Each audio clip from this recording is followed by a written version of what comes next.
Hi, my name's Nikki Pettis and I'm with Stegra Flora and I'm going to show you how to make a cloche arrangement. So the first thing you need is a cloche, and you can find a cloche at not any, but most vintage stores will have something that looks like this. I think you can get creative with a plate and something that looks like this, maybe smaller, larger, depending on what works in your space. I got mine from a floral supply store, so that's always an option as well. Second thing you need is a small bowl. This is on the larger side. I tend to like to use something even smaller, but what you need to keep in mind is that you need to keep your blooms in water the whole time or else they will wilt.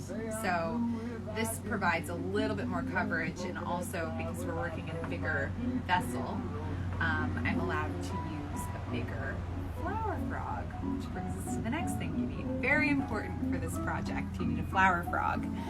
So this can be found at any floral supply store. It's a necessary item for floral design. It's really helpful in keeping your stems where you want them. If you have a lower bowl, it prevents your stems from flopping over. So you can use this in any kind of low bowl situation. So normally I'd like to, you can see the remnants here.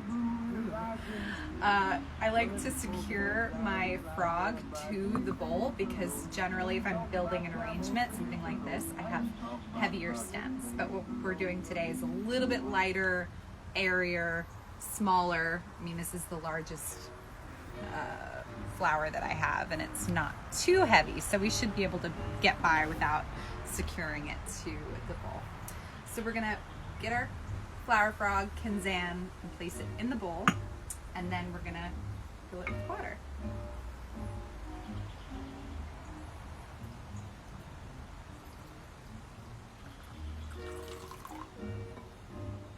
Also helps to have a little bit of wine handy to set the tone. So I'm gonna put this to the side.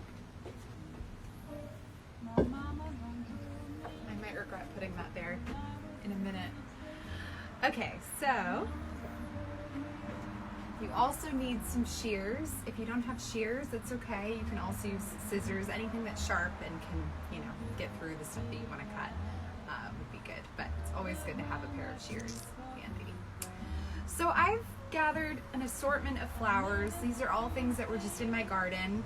And I say that like everyone has a garden, but I barely have a garden. It's like just starting and it's not looking great. So all my stems are a little on the shorter side.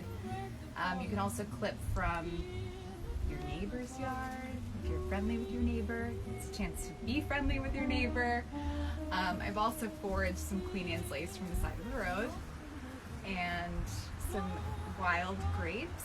Just anything that catches your eye. Obviously make sure that you're not foraging anything that will hurt you, like poison ivy or put you in danger or war with your neighbors. But yeah, anything that strikes your fancy. I also gathered some really cool, maybe these aren't cool, but I think they're cool, these leaves.